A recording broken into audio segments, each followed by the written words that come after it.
Unscripted.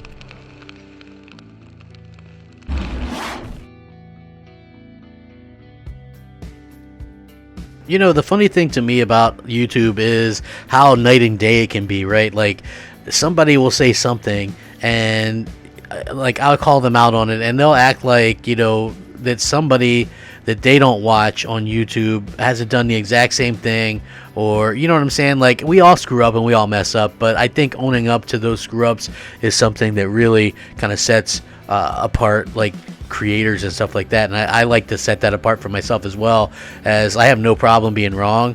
You know, half the fun in the speculation and the guessing and this kind of stuff is kind of being wrong. I mean, you know, you just kind of look at it as that. I'm not out there trying to be you know, 100% right all the time. I could, if I only announced the things that like were the sure thing, I could, you know, I could easily have a higher success rate at stuff and calling stuff, but that's not fun to me. You know what I mean? It's fun is being a little bit more out the box and coming out with a video on something that has a, you know, a 20% chance of happening as opposed to a 75% chance of happening. But like, for me, I don't look at that as like a lot of people likes to say, oh, well, Crapgamer spreads misinformation. Well, when? Like, I literally link everything I talk about in the description. So if I'm spreading misinformation, somebody else, usually a site, we're the ones that did it. I'm repeating it. Hey, my bad if it ends up being wrong, but you took the chance, and you know I'm going to go out there and say it. That's a big different thing than someone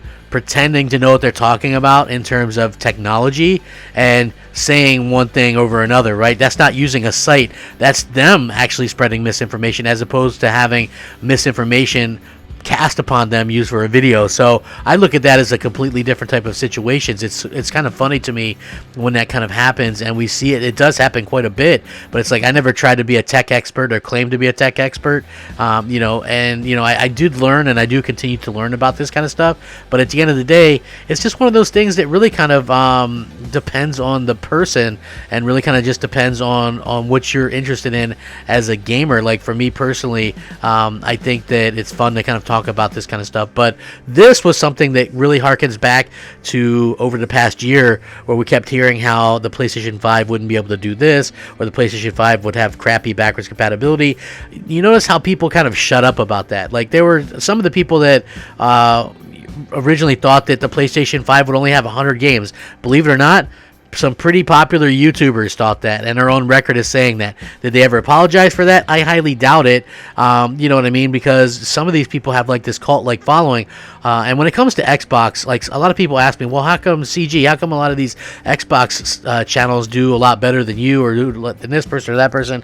I think that Xbox fans aren't as numerous as PlayStation fans, but Xbox fans tend to be more insecure than PlayStation fans. So they go to a lot of these YouTubers and stuff like that to try to feel better about their purchases or the particular thing that they like. And that's just my take on it. I'm not saying that's bad. I'm just saying when they ask me, you know, what's up with that, that's the kind of logical thinking that I come up with, is that, you know, a lot of Xbox fans want that sort of reassurance, and PlayStation fans just don't give a crap, because they pretty much know what they're getting. They know they're going to have the best games, the best exclusives.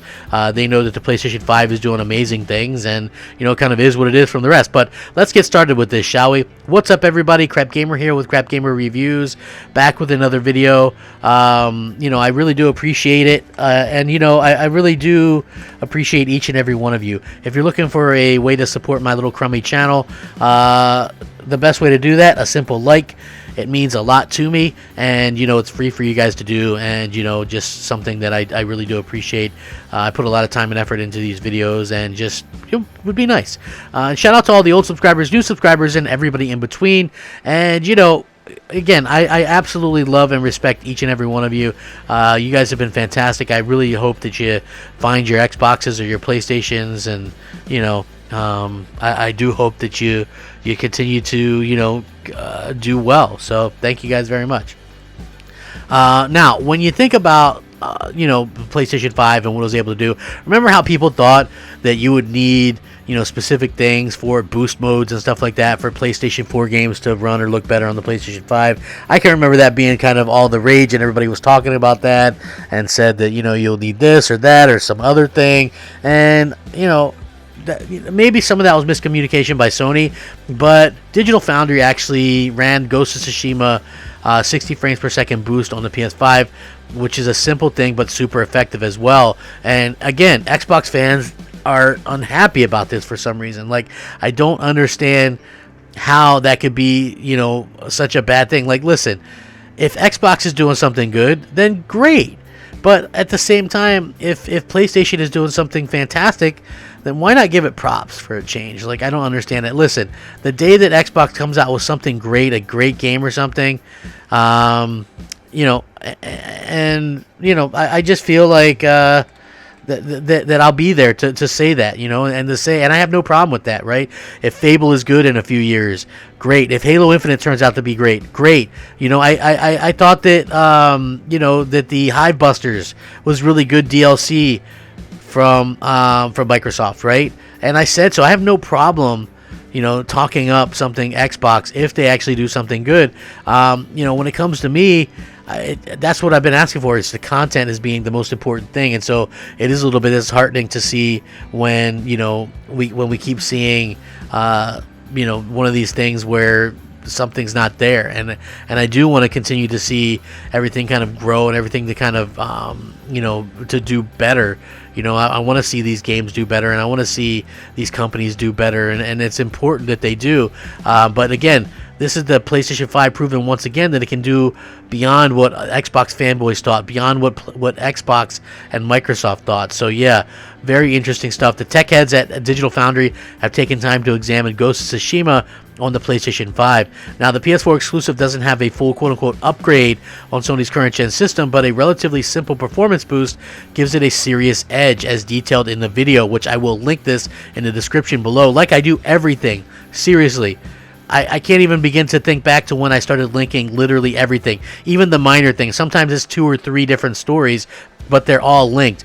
Putting the game through its paces on PS5, Digital Foundry reports that Ghost of Tsushima sticks to a buttery smooth 60 frames per second pretty much without fail.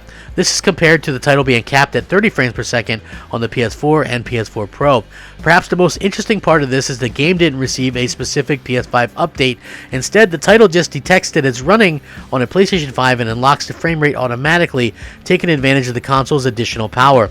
As such, the game's graphical options stay the same, even if you're on a PS5, offering a choice between frame rate and resolution. However, as Digital Foundry points out, utilizing the frame rate mode on PS5 is a waste of time, as the resolution mode gives you a rock solid 60 frames per second anyway, complete with a much sharper image. So having said all that, Digital Foundry does dig deeper into what a full PS5 upgrade could do for the game. Indeed, aside from the frame rate boost, there is still there's still the same game that can be played on the PS4. Nothing else has changed. It'll be interesting to see whether Ghost of Tsushima gets a proper remaster or not. We certainly, listen, for me personally, this game looks gorgeous. I'm playing it on a CX OLED, checking it out and stuff like that. And I gotta say, it looks phenomenal. It absolutely looks phenomenal. It's something that you don't really need to sort of go out of your way to just kind of look. To me, Ghost of Tsushima, even on a PS4 Pro, would be ideal, as opposed to a situation with an Xbox Series X. I can't think of anything that looks better on an Xbox Series X, especially in the first party space, than like something like Ghost of Tsushima on the PS4 Pro. That's what I'm trying to say. So like I said, it'll be very interesting to see how that works out and see what Sony can get out of it. But I think that that's really cool. Something like The Last of Us 2, and again, the fact that a lot of these games are available via like PlayStation Plus, like right now, as soon as I think that's very enticing for new PlayStation 5 owners and people that are just coming over. Like, Sony really kind of thought of everything when it comes to this, and I think that it was super smart for them to be able to go out there and do that. We're going to continue to see a lot of these things continue to come out where these games are playing amazingly well on the platform. And this is just another instance of Microsoft was claiming they had the best backwards compatibility. This kind of comes out and says BS to that. You just different instances of this that I find to be very, very funny and very cool. So bravo to Sony for getting this out there and for being able to do that. And if you're a little bit salty about it and an Xbox fan, it shouldn't really matter to you much anyway. I mean, you have backwards compatibility. You have a lot of stuff going for you except for the actual games themselves. Unfortunately, that's like the biggest thing, and so to lack the games themselves is a bit of a a bummer. And hopefully we will see some stuff sooner rather than later come out on that box. I mean, something to get people hyped. I gotta say, man, like no matter where you stand on this, I hope that they get something out there for people soon. Something to get people hyped. Like, honestly, the hype is so dead on the Xbox side. I've never seen it as bad as it is right now. And that's super unfortunate because I feel like the console could be something special if they actually put some time and effort into it. Let me know what you think. I'll link all this stuff in the description below. Thank you so much for watching. All my details and stuff, like where you can find me on various platforms, Xbox Live, PSN, all that stuff. You can find that all below. Thank you so much for watching. Have a great, happy, healthy day. Rack 'em up. Game on, my friends. Game on. Crapgamer out. Unscripted.